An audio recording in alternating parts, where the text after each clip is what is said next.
There are the first people who join. Whoop.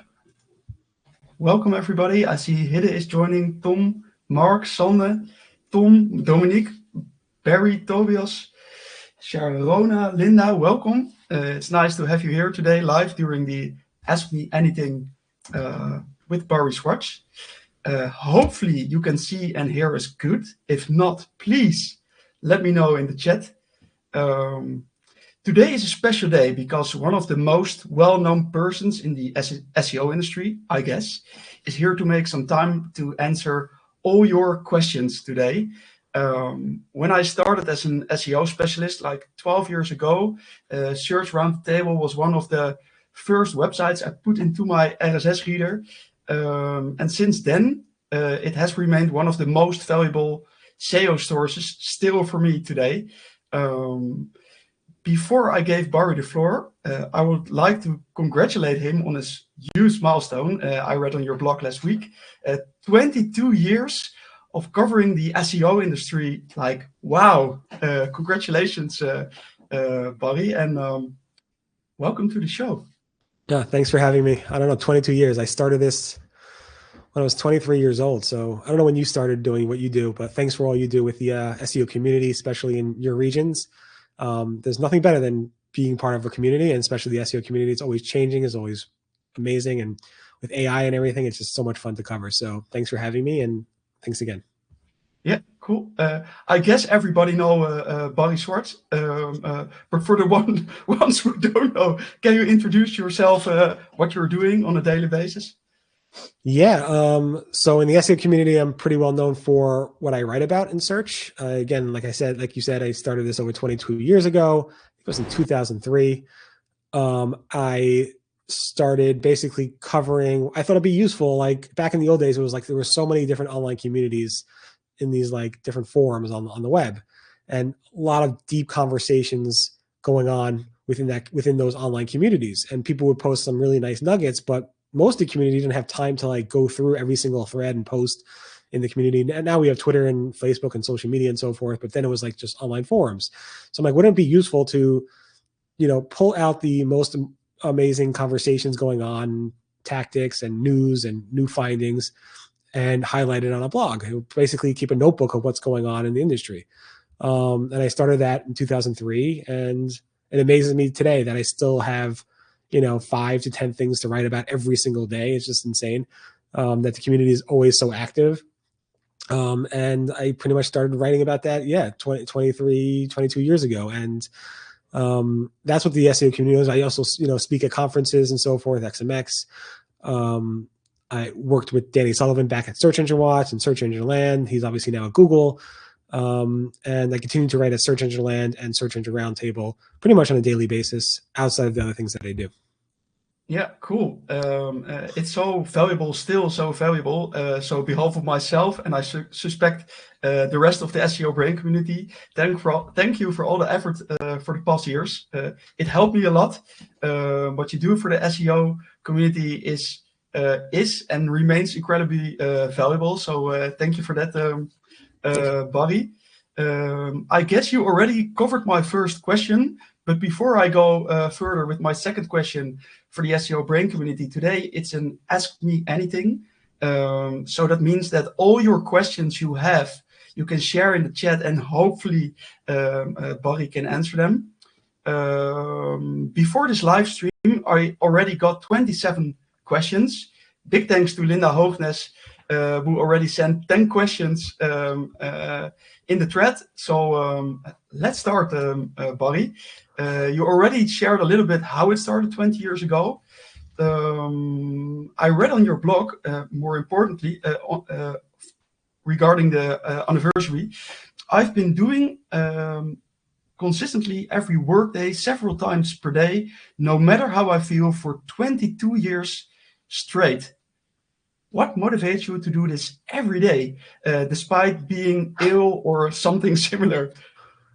It's not really motivation. It's more about being consistent. I just, it's my routine. I think, helping, doing something that's SEO community driven or anything community driven, you kind of have to be there and like know when people have to know when to expect things. So If you don't have a routine with this types of stuff, I tend to feel like it kind of like dwindles away and you don't do it. Like one day you stop doing it and then you just let it roll.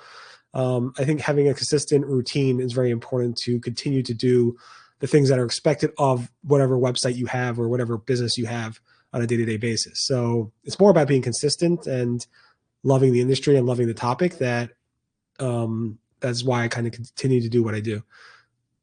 Yeah, cool. And I agree. Consistency is very important, as I told you before backstage, for community building.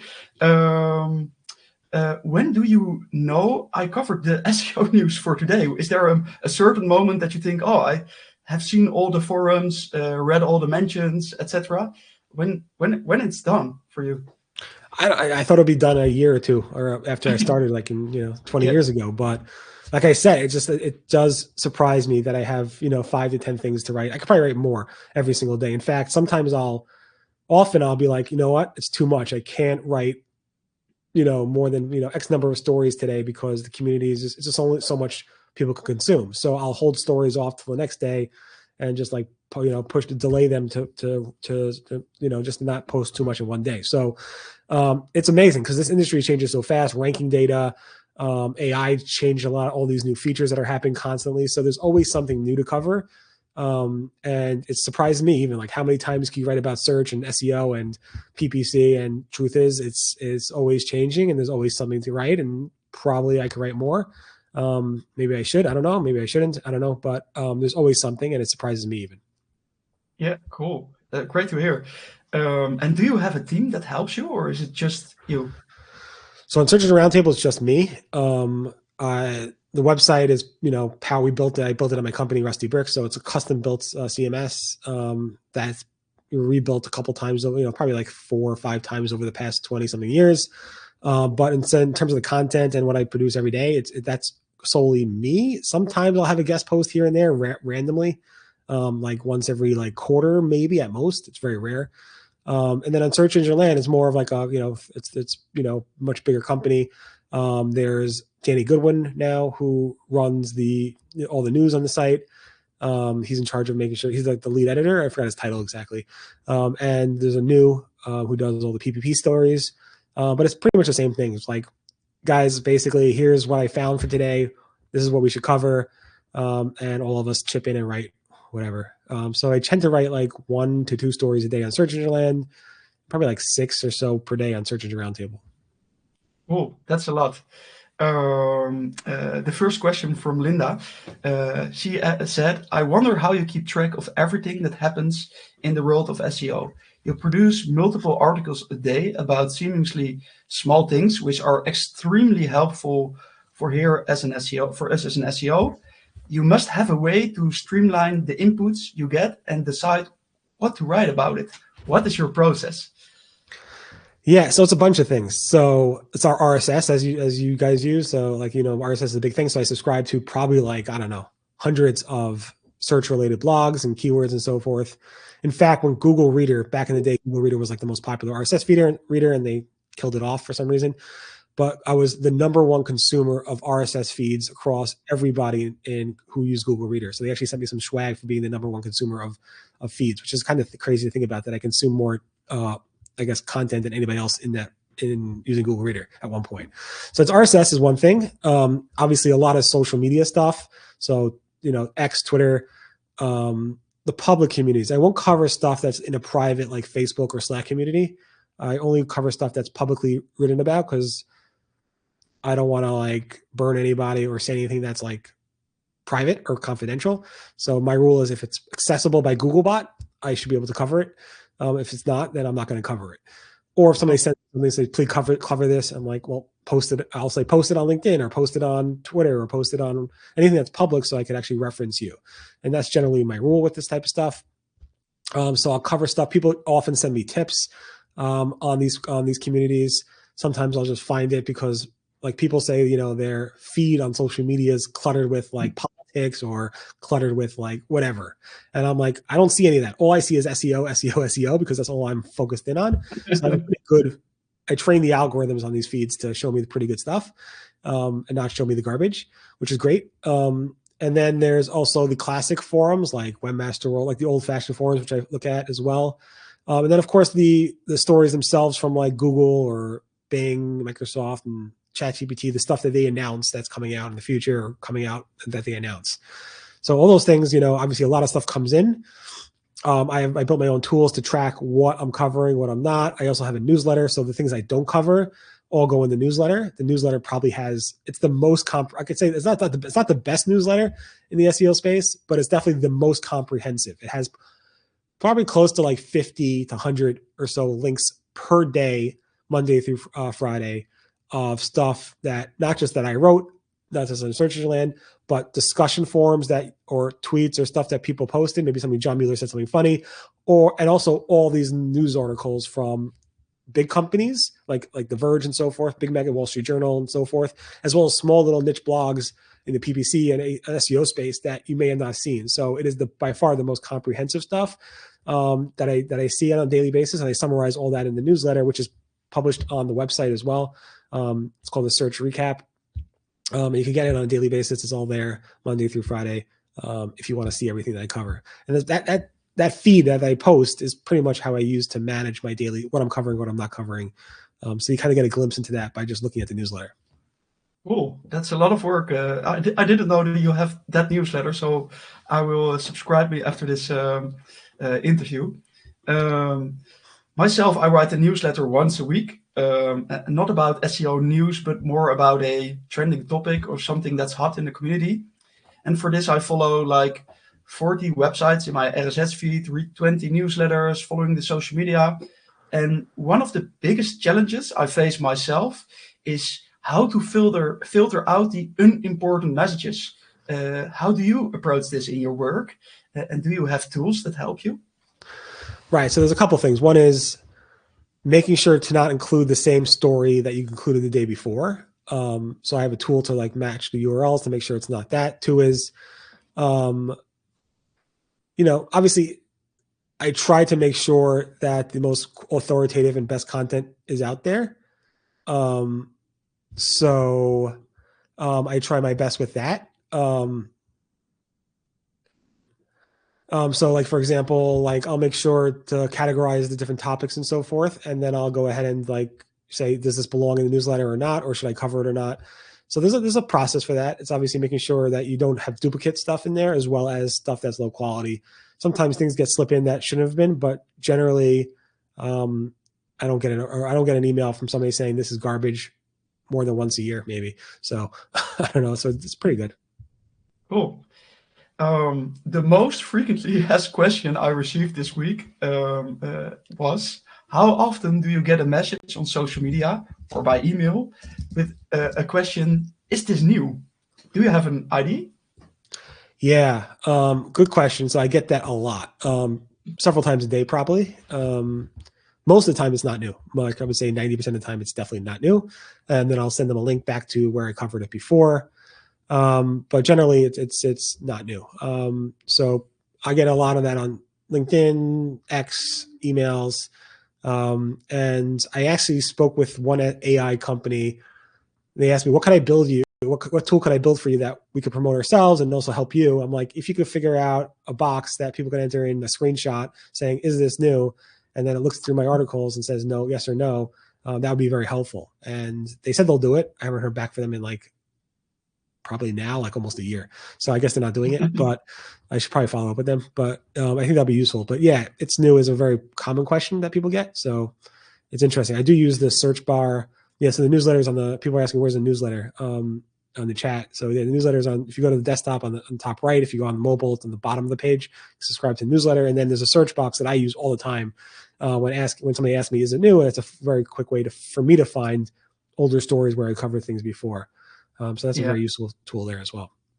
Yeah, because I guess it isn't possible to recognize everything that is new from the past, right? Right. Yeah. Cool.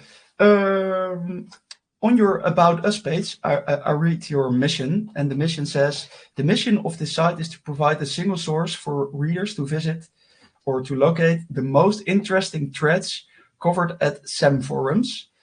And I was wondering, why forums? Or maybe a better question, what makes a forum better or different than, for example, an SEO news website? Yeah, I probably should update the newsletter, the mission. Yeah, you're right. No, I do cover stuff that are on websites. I do cover stuff that's on forums. I do cover stuff that's on social media. So I probably should update that. It's nothing. It's just something that I haven't updated in a long time. But the forums I like in particular is because, let's say Google announces something and they think it's a big deal, but nobody in the community cares and they're not talking about it. That means it's probably not that important because, the community doesn't think it's important, so they're not talking about it. So I think sometimes the SEO community could be a good barometer of what one should cover, because if somebody's talking about it, great. Sometimes Google doesn't announce something and people are talking about it, and that means it's a big deal. So I think it's always nice to use the forums as a kind of like a tool to say, hey, does the community think this is important? And if so, what are they saying about it? Is it positive? Is it negative? And it's always great to see the community reaction to something, as opposed to just going based off of a press release or some type of blog post. Yeah, it's a good way to validate, I think. I also watched one of your YouTube, Is This New vlogs, or how do you call it? And you mentioned that you get 21,000 comments last year. How do you moderate this? Not well. I don't know if you ever looked at some of the comments in Search Engine Roundtable. They're pretty angry SEOs and website owners that have been burned by Google over and over and over again. Now, especially with the AI-driven stuff, they're getting less and less traffic, and they're not happy. But it's a place that people could go. It's one of the few blogs on the internet still that have comments on it at all. And I used to have it where people could comment as guests, but now I removed that. They have to have a login at least to comment, not with a platform called Discuss. But it's hard to manage. So Discuss has their own, it's like an online commenting place. They have their own filtering system. And there's different moderation tools in there. I tend not to be that great about being on top of it, but I do try to check at least once a day to remove some of the vile stuff. I have some commenting policies about not, hating people and so forth. Obviously, pure spam is generally easy to block these days with people dropping links and so forth. It doesn't always work, but I try to stay on top of it. I look at it at least once a day to try to stay on top of it. Sometimes I'll miss a day, but I try to catch up. So it's not easy, but I do feel like it's an outlet for some of the people in the SEO community that really need something to just to yell at. And sometimes just yell at me. I'm okay with you yelling at me. Don't take it out on anybody else, but I'm cool with you, being the punching bag here because you need it. The SEO community definitely needs it this day because it's really, really hard to do SEO and to get traffic to your websites these days. Yeah, that's true. So for the community, I really enjoyed the interview already. Hopefully you too. Please share your questions in the chat. I haven't seen any questions since the start. I will continue with my prepared questions that I got from the community. But please think about something I can ask Barry. All right, let's move on to a little bit to another topic, algorithm updates. I received many questions about algorithm updates the last couple of days. And one of the questions, again, came from Linda. She's asking, with you reporting on all things Google, you have a front row seat to every Google panic. Which Google update caused the funniest or most irrational meltdown in the community? Which what came the funniest? I'm sorry, you cut out for a second. Oh, sorry. Which Google update caused the funniest or most irrational meltdown in the community? Funniest. It's a tough one. So a confirmed Google update. So I guess one of the first helpful content update, Google made a really big deal of it. Google's like, this is going to be.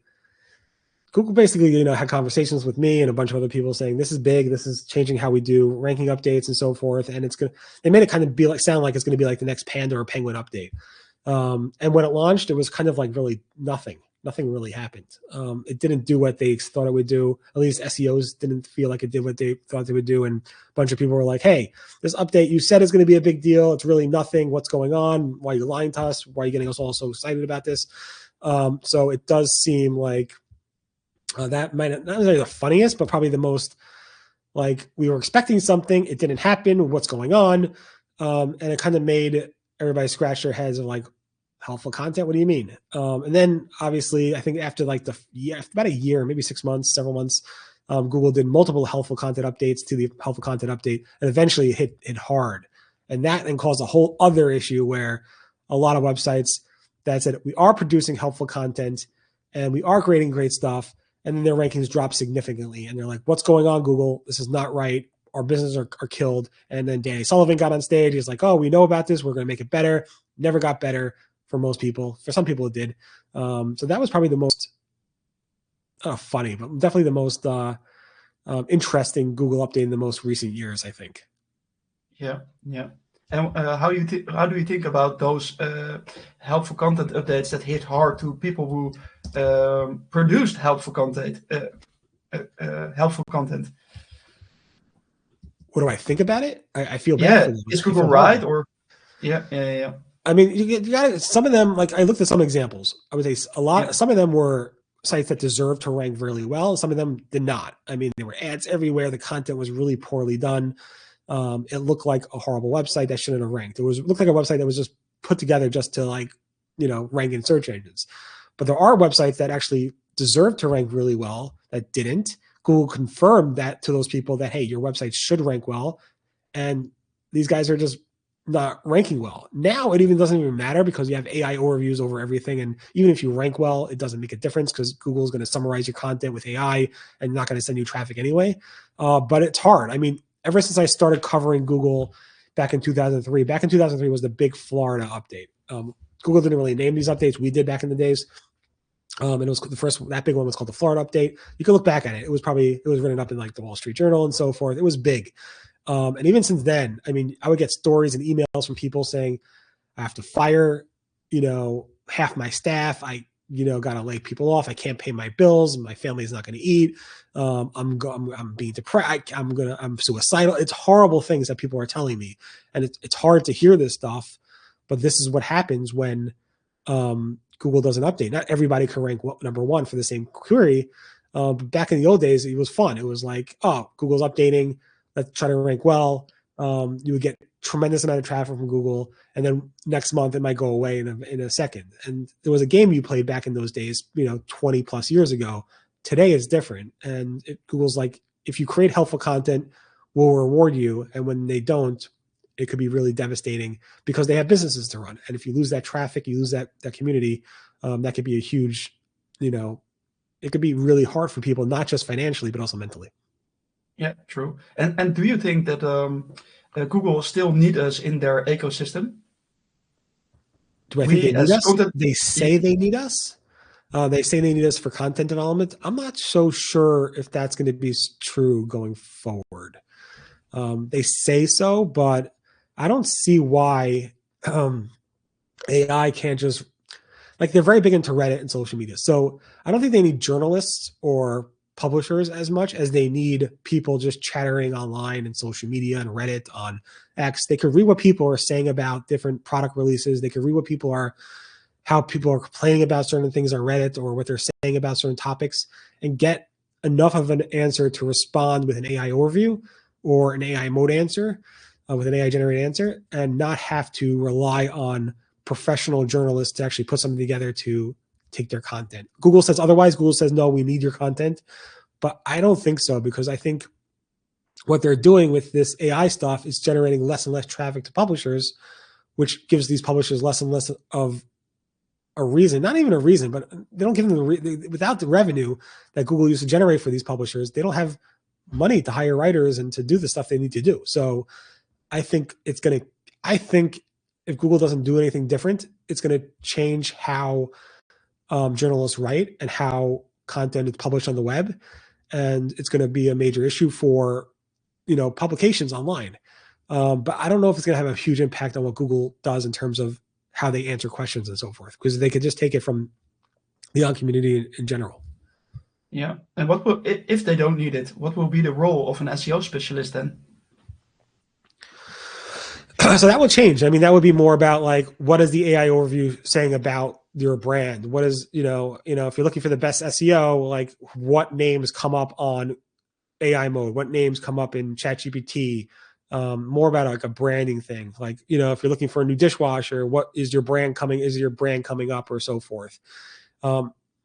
And then integrating that agentic experience where you could actually buy online directly from AI features. So like, could you buy that dishwasher directly from your website through AI agents? So that's kind of like going to be the new way of SEOs doing their job. But SEO has changed tremendously over the past 25 years or so. So I mean, I think SEOs will adapt, but it's not just going to be about traffic. It's also going to be about brand mentions and so forth. And can you get that brand into the AI response or not?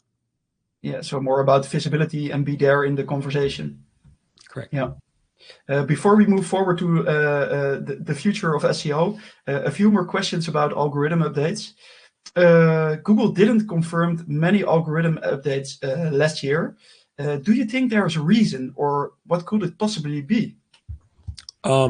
Google promised, like you said, Google promised us more core updates more often. They said that literally a year ago at the Zurich conference. They had a slide on their stage, more core updates more often, and they did not come through with it. We had 2 core updates, I think, this year. Usually have like 4 or more. We had only 1 spam update, I believe, this year. We could have several of them. We used to have like, probably like close to like 8 or so updates in a year, at least confirmed. I still think Google's doing these updates. I just don't think they're confirming them. I think Danny Sullivan stepped down as a search liaison. I don't know if John Mueller's team wants to announce all of them. They do announce some of them. I'm not sure. There is a barometer of like what algorithm updates are they going to announce, what updates are they going to announce versus what they're not. So it's hard to say. I track all the non-confirmed updates too, and we had a lot this year, but Google's not confirming them, and it's upsetting. I don't know what the reason is. Maybe they're doing less updates and AI is taking over. I don't know, but it is very concerning. Yeah, and why is it concerning in your opinion? It's concerning that Google, one, said they're going to tell us this a year ago, and they haven't. 2 is that, if you're basically Google would be like, we're only going to announce the ones that are substantial or that are significant.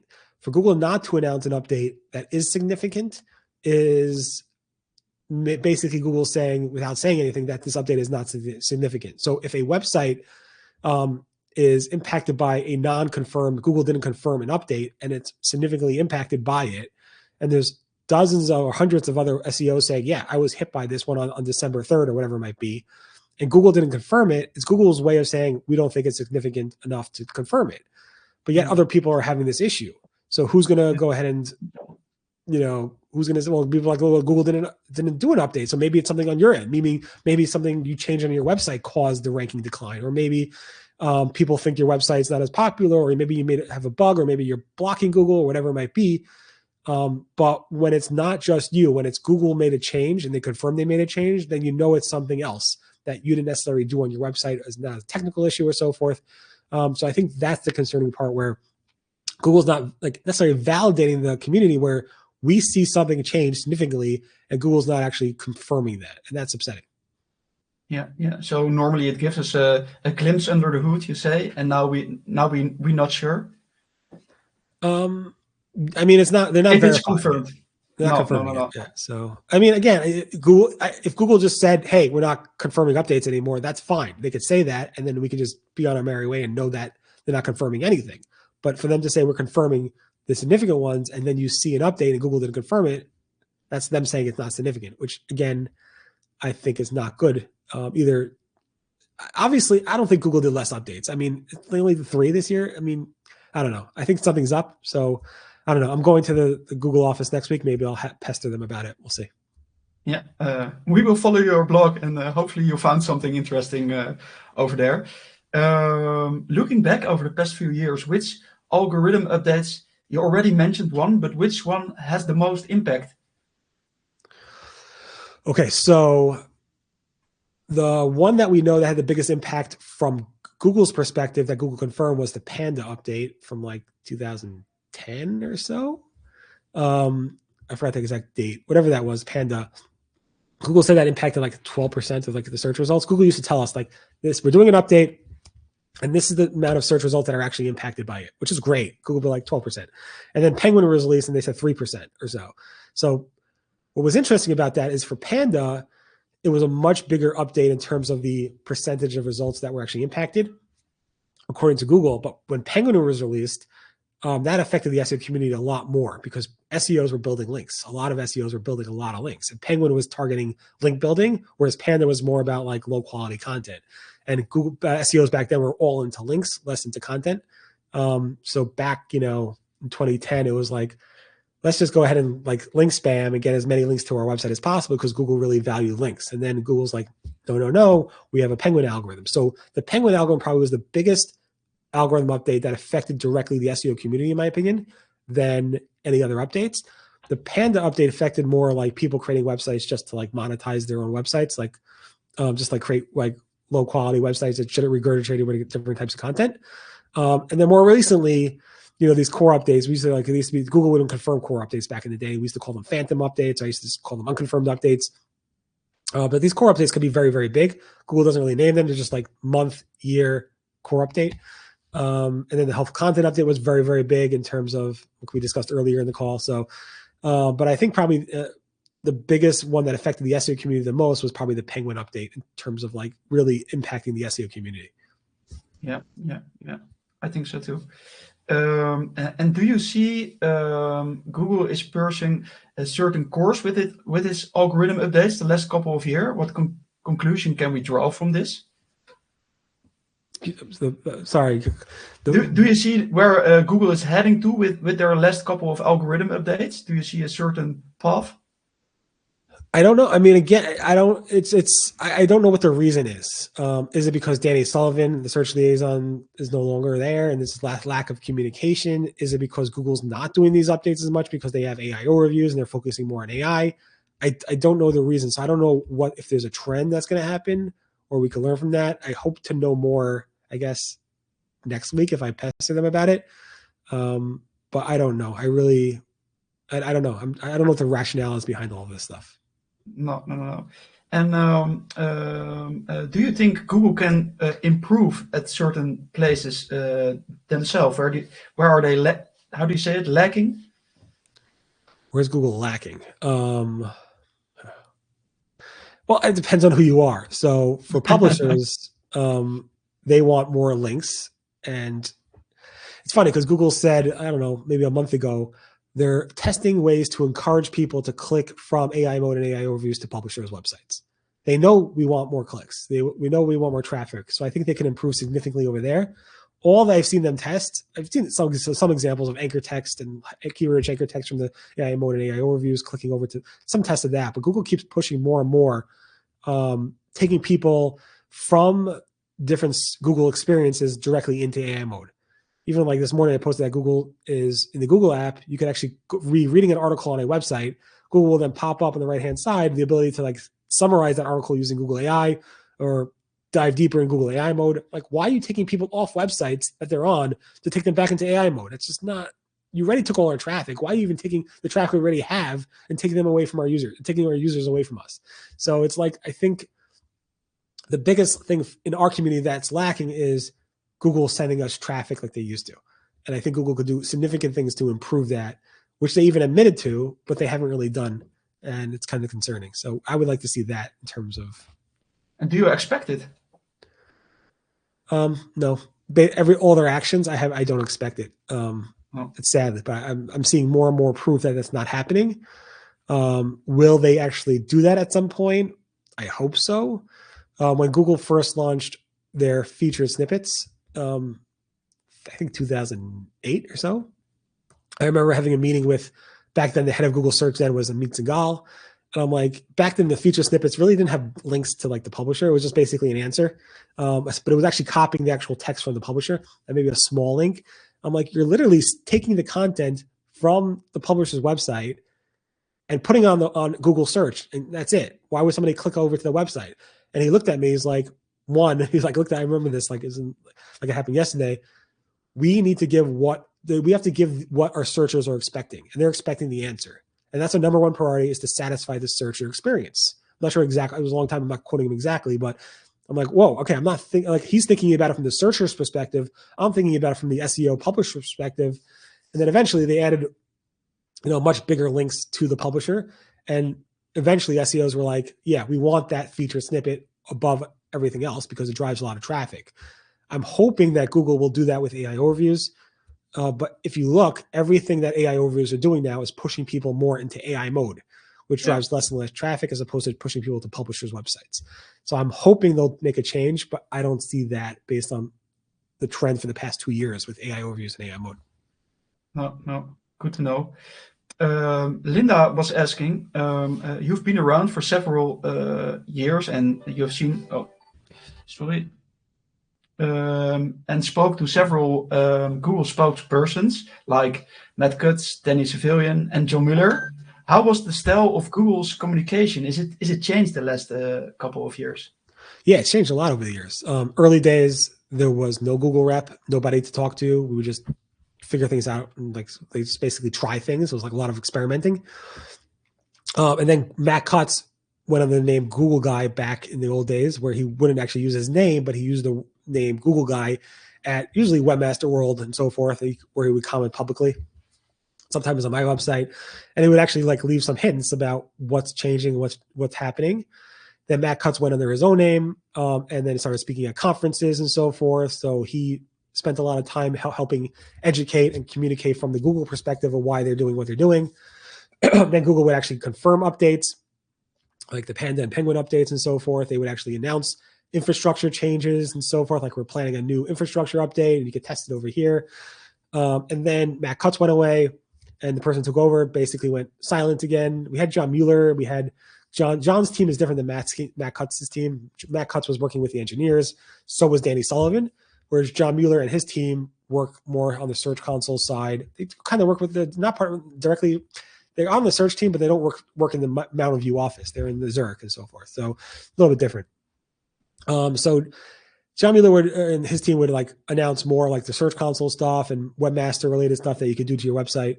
Then there was like silence, and Danny Sullivan came on board. He was hired by Google. He kind of improved the transparency. He was I think the person who announced core updates and so forth early on. Say, yeah, we'll confirm some of these instead of having these phantom unconfirmed updates. He would confirm some of them. And then obviously you saw Danny Sullivan step down, and it seems like communication is a little bit less. But we have again John Mueller's team, Gary, John, Martin, etc. Producing a lot of content. Like just a minute ago when we first started this event, Google just announced a new Search Console feature with AI-powered configurations where you can actually so basically like asking Search Console for better reporting. So they're constantly releasing new features and tools for us, but they don't like to talk about like ranking changes so much anymore, like they used to in the old days. No. Is it a strategic decision, or do you expect it will come back in the coming years? I think it's strategic. I mean, I think when it causes a lot of, it ruffles a lot of feathers in the community when Google says we did an update. They have to then deal with people who say, why did my rankings go down? I have great content. It causes a lot. I think it was strategic. I don't know if it's strategic in terms of them not wanting to deal with it, or they were getting too much hate, or why even talk about an algorithm when it's supposed to be secretive and so forth. So I don't know. But it does seem like Google stepped back on that for a specific reason. Yeah. Is there anything regarding a Google algorithm update that is true but have not been approved yet? Or if multiple, which one bother you the most? A question from Linda again. I don't know. I'm not sure what that means. I'm not exactly sure what that means. I guess, have you seen something changing in the SERP that isn't confirmed by Google, but you're absolutely sure that it was an algorithm update? Oh, yeah. I mean, yeah, I think whatever happened the week before, the Thanksgiving, last week of November, I think there was definitely a Google algorithm update that Google did not confirm. I think that was. I mean, sometimes it's just general volatility, but I generally only cover Google updates that are unconfirmed when I think there was something bigger that a lot of people are noticing that Google did not confirm. So yeah, most of the stuff that I actually have a website called wasthereagoogleupdate.com. I'm not sure if it still works, and you can put in a date and it will say, I will link to a story that I wrote around that date. So if you do think you were hit by a Google update on a specific date, just put it into that website and it'll actually bring up the articles on updates that are within plus or minus 3 days of that story. Yeah. And I was wondering, do you think that other platforms like maybe OpenAI, ChatGPT will introduce algorithm updates in the coming years? Or is it something just within Google and Bing? No, I think there's like a company called Profound. That's a tool that tracks AI and specifically ChatGPT and so forth. I'm sorry. They actually have said that that ChatGPT and OpenAI have done updates to their algorithm in terms of how often they mention brands or link to places and so forth. So yeah, I do think that that not just Google, but like ChatGPT does their own updates. Some of it, like it's not just updates. Like in the old days, we had like index updates where Google would refresh their content, their index of content on the web.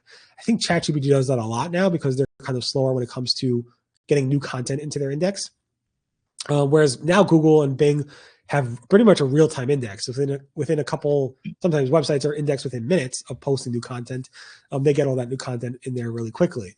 But now it's more about the algorithm to what should we rank well based on our different factors. And that stuff changes with Google, it changes with Bing, it changes with even AI engines like ChatGPT and so forth. So are they going to confirm them? Or I can't see ChatGPT, OpenAI spending time to confirm these things anytime soon. I can't see them building out a search console anytime soon, but who knows?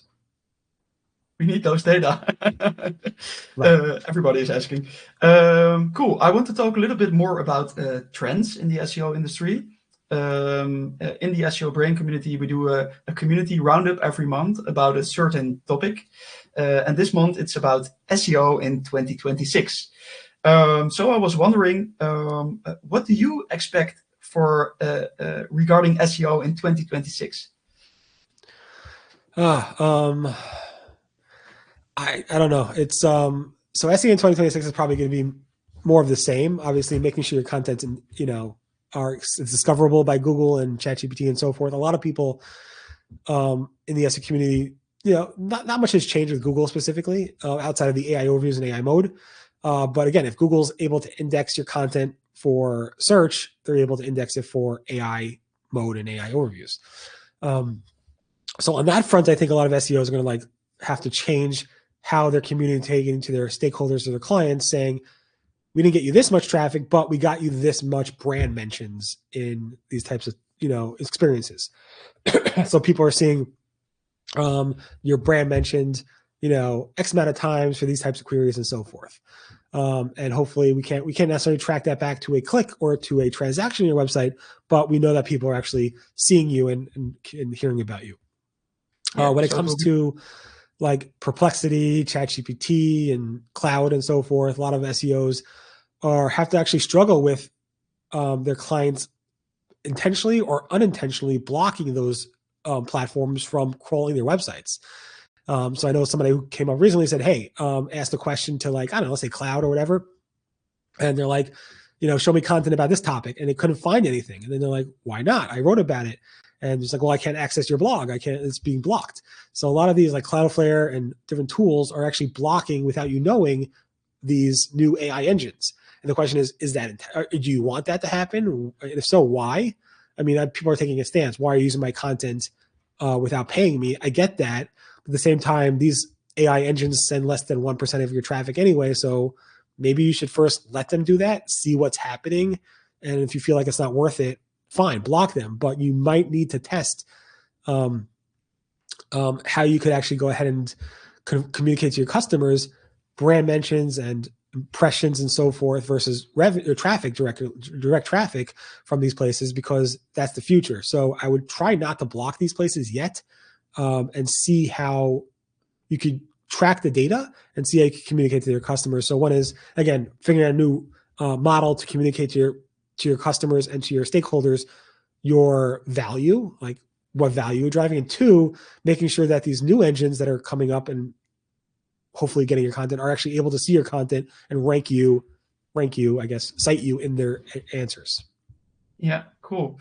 Good advice. And regarding KPIs, which KPIs become then more important? You already mentioned one, visibility, two, and brand mentions. Are there other things we can communicate to our stakeholders? Yeah, I mean, so it's really the most important thing is like brand mentions, visibility. And then if these places are actually showing you links and so forth, are you getting traffic from those links? How do you, maybe images could show up in there as well. So it's all around, getting those brand mentions and hopefully getting people to your website. How do you track that? It's hard, especially Search Console is not showing you that data. Big Master Tools is not showing you that data. ChatGPT is not showing you that data. And the truth is, I know if you ever done like a search in any of these like AI engines, like ChatGPT and so forth, I could take the same exact prompt that you put in there and get a completely different response than you, exactly the same time, sitting next to you in the same office. So it's hard to say, like, just because I got a brand mention for this query, that you'll get the same exact brand mention for your query, for the exact same query. So I think a lot of this is changing, but yeah, I think those are the main KPIs right now is visibility, is brand mentions, is, showing up in these responses. And hopefully eventually when you do show up, these engines will start to encourage people to click over. Again, I don't know if that will happen. I don't think so, but hopefully they will. Yeah. And do you think that we are very focused on KPIs, but maybe it's a good idea? I'm wondering how you think about it, to be less focused on KPIs and sometimes produce content and distribute it via different channels because it's good for your company. What is your opinion?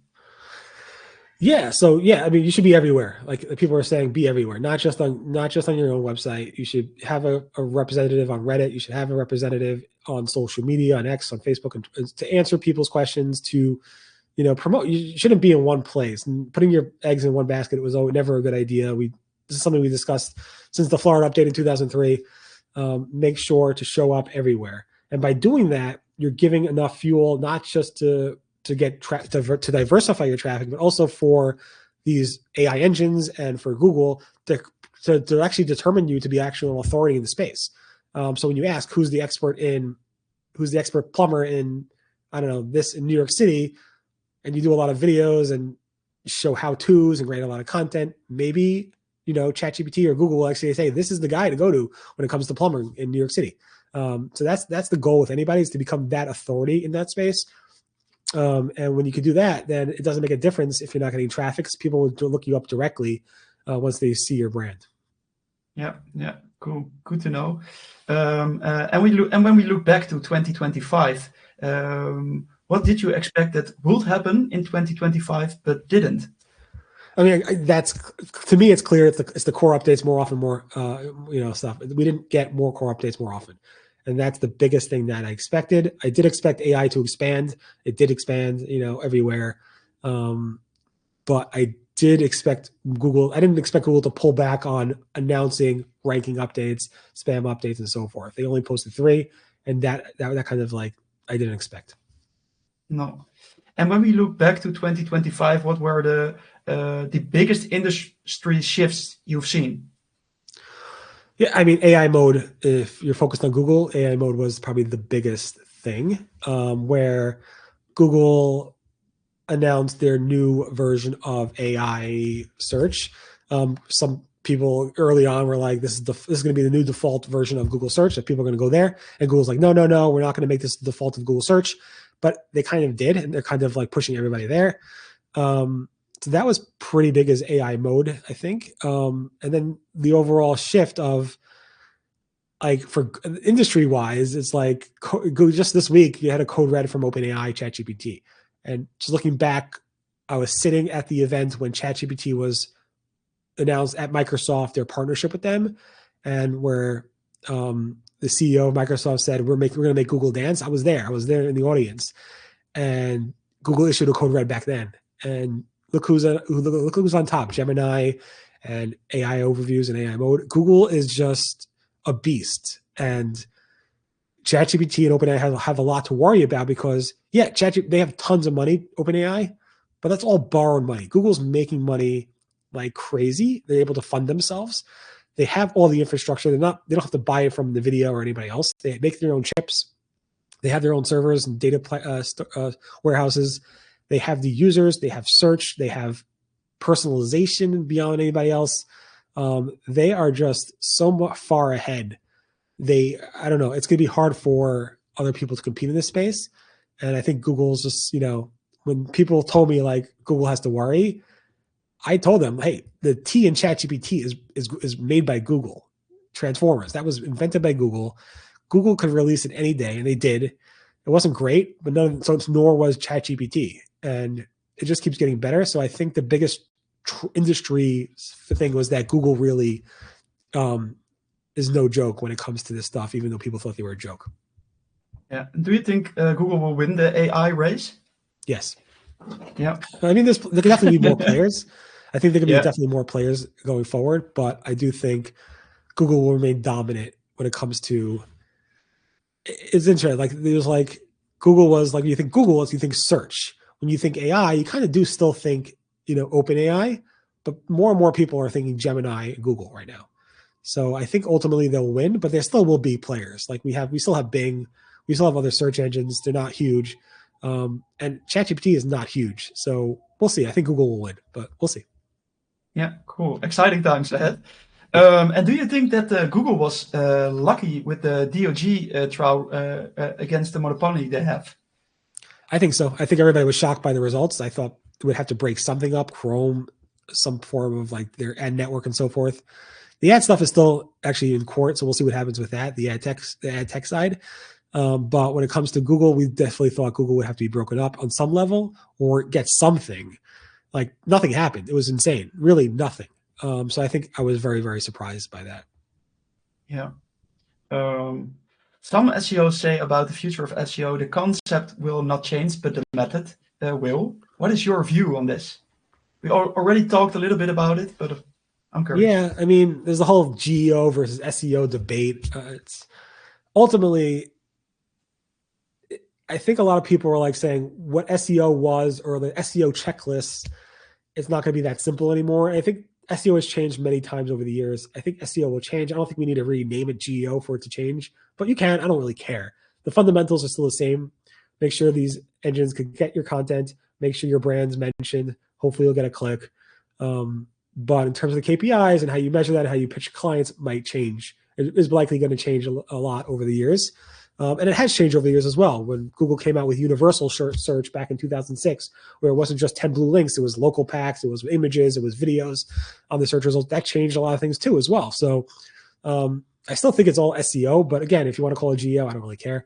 But yeah, I don't think things will change that much for good SEO. I think good SEOs of like 5 years ago were already doing all the stuff that the GEO experts were saying you should do now.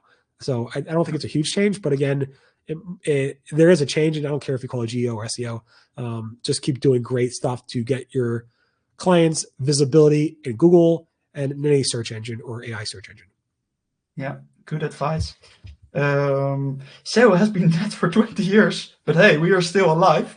Is there still a future for us? What do you think? No, I don't know. Get rid of this SEO brain community. We don't need it anymore. We're closing up shop. There's no, I mean, again, as long as people are searching on devices, it could be on a computer, it could be on a mobile device, it could be in your glasses, and I don't know, whatever OpenAI comes out with a new device. As long as people are asking queries or asking questions, there's going to be a need for an SEO to kind of help a brand show up in there. So that's it. It's that simple. Yeah. Good to know. All right. Let's see. We already talked about KPIs. There were some other questions coming in. Do you think that Google will ever provide any helpful insights into websites' performance regarding AI overviews and AI mode? What do you expect? Oh God, no! You have no idea. I went to like the top Google executives, like pestering them about this, and it's the same line. Initially, it was like, "Oh, we're just in beta, so we're not going to show it," and then it's like, "Oh, we don't think it's." Basically, they don't do it. They can do it. They don't do it. They didn't do it with featured snippets. They're not going to do it. I don't think they're going to do it with AI overviews, they should do it with AI mode, because AI mode is a completely separate tab. So when you go to Google Search Console, you're able to see web search.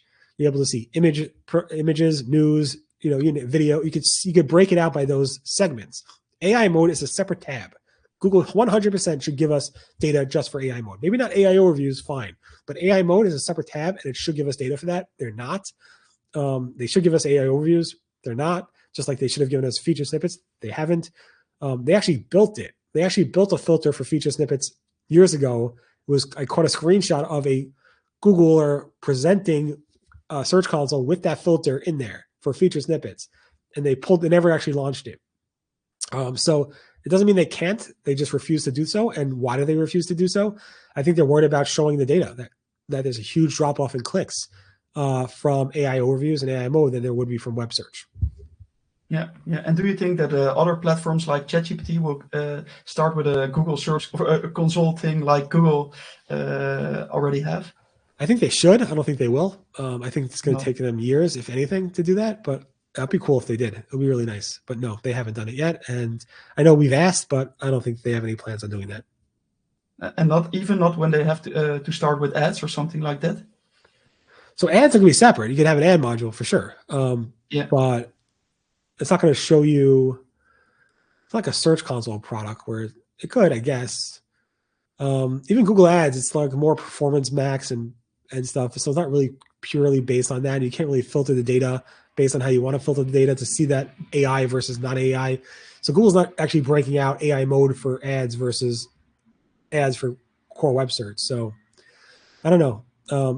ChatGPT, if they come up with an ad platform, they're going to have to show you some data, impressions and clicks, and query data maybe. I don't know if they're going to show query data because query data could be, privacy and confidential related. So we'll see.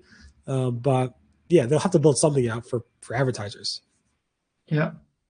Another question. What was the most interesting thing regarding the Google leaks or the exploits we had last year? There's so many things there. The question again, I mean, it was big. Google responded to it, which is good. And they responded like I thought. Basically, we don't know what's specifically to search, what was used today, what was never used, what was being tested. So all those things in that leak, it could have been something that Google had at one point in their algorithm, maybe tested at one point, didn't launch. Maybe they're there, but they're not weighted so much. And it kind of put Google in a bad spot where if they mentioned like, we don't look at click-throughs and pogo sticking and user activity and so forth. And then they say that for years and years. And then it's like, well, look at the documents. It says you do. And Google's like, we always use that stuff. What are you talking about? We never said we didn't. I'm like, I have documentation saying you said you don't use that stuff. But over here, once we wrote a little line saying we use user behavior. I'm like, first of all, you wrote that back in 21. Years and years before that, you kept saying you don't use this stuff. And then we asked you and you said, no, you don't use that stuff. As we said before, we don't use this stuff. And now that the leak's out, now you're saying, we have this one line with 3 words that says user behavior. And that means we always used it. So I don't know. Yeah. We see. A question from Barry. Based on your experience, in which area of SEO do you believe human intuition and expertise will remain essential even with the rise of the advanced AI tools? Ultimately, I'm kind of like, I don't think it's going to matter in the future. I think AI will eventually replace everybody. But I think we have a while for that. I think we have many, many years for that. So experts are always going to be sought out for certain things. It's more of right now, the more basic jobs that you have to be worried about. Even Google, when it comes to like writing content using AI, Google's like, it's not a bad thing. You could use AI to write content, just make sure it's high quality and so forth. So, and there's lots of websites that do very well by using AI to supplement their writing. Obviously you have to have a human who reviews it and so forth. And there's also lots of websites that are just totally automated using AI that rank really, really well for a while and then get destroyed in Google search results later on. So just be careful when it comes to using AI tools. Always have somebody watch over them. Yeah. I guess the last question from Pablo. AI mode will probably take a chunk of advertising revenue from Google. Why will they not just keep AI overviews? Seems like they are shooting themselves in the foot because AI mode seems to live between AI overviews and Gemini. Yeah, so people were very worried about Google releasing AI features like AI overviews and AI mode in the Google search results because it generates less clicks. So as everybody said back then, Google's not going to release this unless they could actually see that the clicks on the ads will actually be the same or more. And Sundar Pichai, the Google CEO, said clicks are pretty much stable when it comes to ad revenue with AI features on the page and without them. So they're baseline, he said. And then as you see, when Google starts to put ads on the page, or mostly, we're not really seeing them so often in AI mode. We're just starting to see some in AI mode. but we're also seeing them in AI overviews that they put the ads above the AI overview, on the side of the AI overview. I assume they'll do the same thing with AI mode, where they put ads atop of the AI responses. As long as they're at the top, they're going to get clicks, but you're not getting publishers and organic links at the top of that stuff. So, yeah, we see. Thank you so much, Barry. I had one last question myself. What is the best thing or the most beautiful thing you experienced in the past 22 years as a hobbyist with your blog? I guess the most important thing is like just sometimes hearing from people how it helped them with their career, with their businesses, I think, and, get a better job, make money. I think that's the most important thing. Like, that's probably the best thing. It's like how I help some people randomly here and there to do a little bit better when it comes to their income and their businesses. Yeah, cool. That's a good one. Thank you so much again for your time and energy for the SEO Brain community. I'm not in Zurich next week, but I guess a couple of community members will be there. Hopefully we will meet in person somewhere at a certain moment. Let's see. Next week for the community, we have Ren Fishking with another great interview regarding AI, what's working and what not, what's working in marketing these days. So hopefully you will be there. It's not at during a regular time we have during lunch on Thursday, but it will be at 7 o'clock. So please, after your meal, join the interview, share your questions again with me, and I will ask. Thanks for joining live, and for Barry Schwartz again, thank you so much for your time and energy. We see each other hopefully soon. Thank you. Be well, everybody. Bye-bye. Bye-bye.